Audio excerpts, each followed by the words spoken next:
Let's talk about the gecko in the room. No, not that one. That one.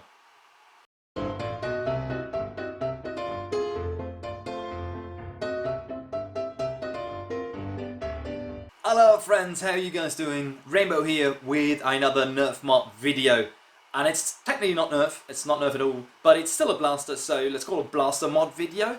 And of course, I'm going to be talking about the Gecko by Ehdrien. That one here. If you haven't seen this, it's only been released yesterday, so, well, technically today, I don't know, time swapping things and whatnot, so it's just been released and it is beautiful. But before we go into the details of what this actually is and what it does, here's a quick overview of my personal Gecko.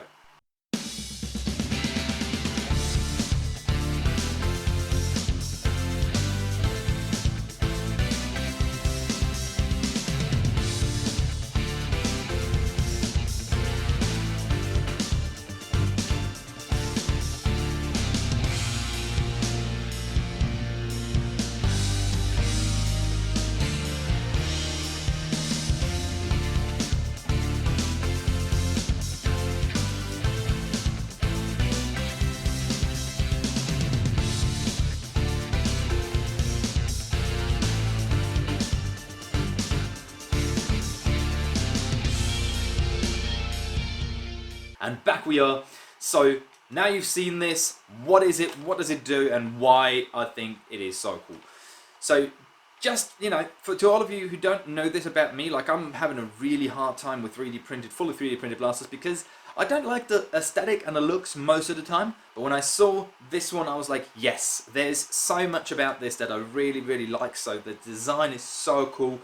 Shout out to Ehdrien, fantastic design, fantastic mod. And I was really happy to get my hands on it in the beta. So thanks again for including me in the process of this. It was really cool. So now, for you guys, what is it? Why do you want it? Why do I think this is so cool? It is a spring-powered short dart pistol. It has a magazine in the handle and is a top prime. And it uses the Retaliator-sized tuning spring. So Ehdrien recommends a 9 kilo spring that'll get you around about 120-25 FPS. That's what he says. I have a different spring in here, so my numbers are a little bit different.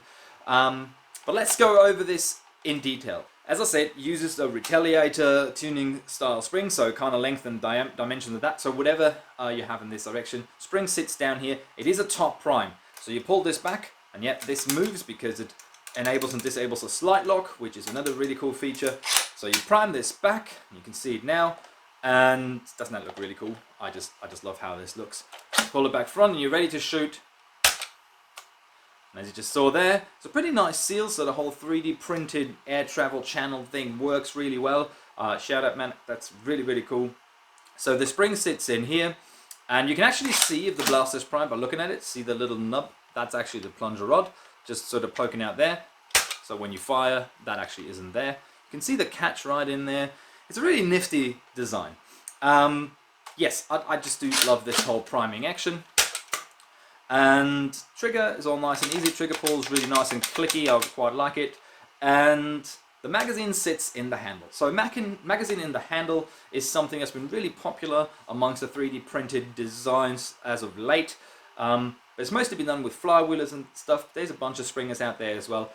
And with this one, it's actually done really nice because it's using angled magazines, so it is fully compatible with angled Talon magazines, but it also has the design 3D printed magazine that I have in here that comes with a neat little knob. And the cool thing is, you don't have to prime the blaster to get it out. There you go. This is your magazine.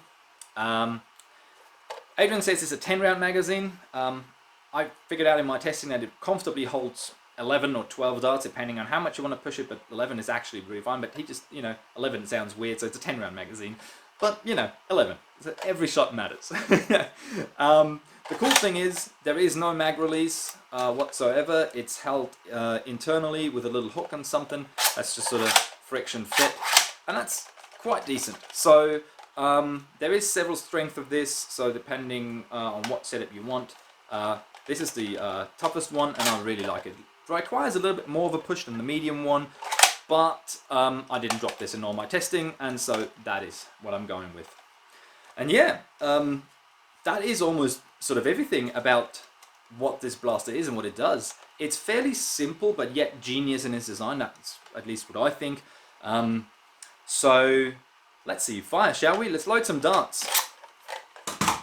As I said, fully compatible with angled Talon magazines, but because I don't have any of these, and I like the 3D printed look with the knob on the bottom, let's have some darts in here.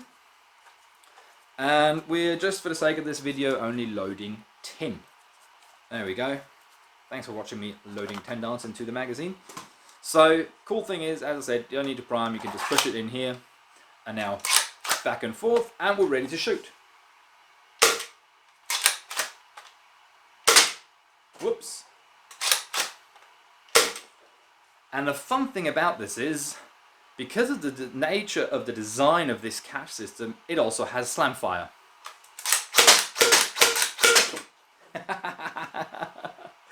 Oh man, I don't know, I love this. I don't know how effective slam fire would be in this configuration, but just the joy of having it, if you just, you know, need a bunch of darts quickly, that is really cool. Yeah, I must say, the grip, because of having the magazine on the inside and another sleeve around, is rather big. So with my even rather big hand, I don't know, like this feels like that, you know, you can see like I can just about reach around. So if you have smaller hands, that might be a little bit of an issue, but you know, that's what you kind of get when you have the magazine in the handle. Like for this feature, you need to have a bigger grip. Other than that, the grip is really solid. Speaking of the grip, there is different panels for this. So this is the one I chose for my personal Gecko. I have another grip down here, which is essentially this. So you can see like that will be on there then, like so. That's for another one.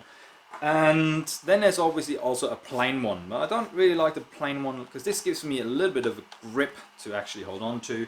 So yeah, this is really, really cool. I also like, when you built this, how well thought through all the hiding of all the springs is. So like there's a spring underneath here that's sort of protected by this, there's a spring underneath here that's protected by this, and yeah, overall this is such a nice blaster.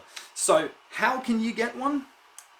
There's several ways. So number one, the files are available on Ehdrien's Etsy shop. The link is going to be in the description. So if you have access to your own printer and you want to print it yourself, go ahead and get the files. There's also really great instruction on how to print, how to, you know, set up the parts, and also there's really good build instructions with the files as well. I think the instructions are actually on Thingiverse. I'm going to put the link as well down there so you can have a look before you purchase, like what you get and what you need. I've printed all of this on my Ender 3s that are running in the back, so I think it's 20.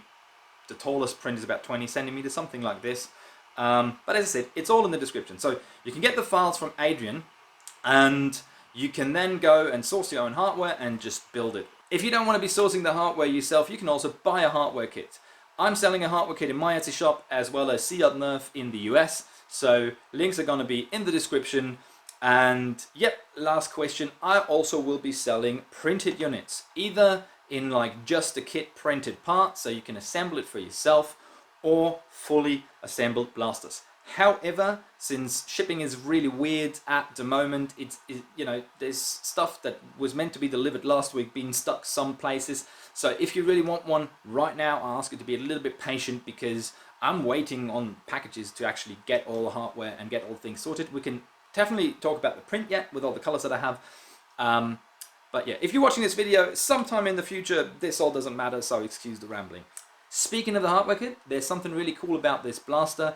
I don't know if you've noticed, but you can see right here, it uses M3 heat inserts. Can we focus? Apparently we can't.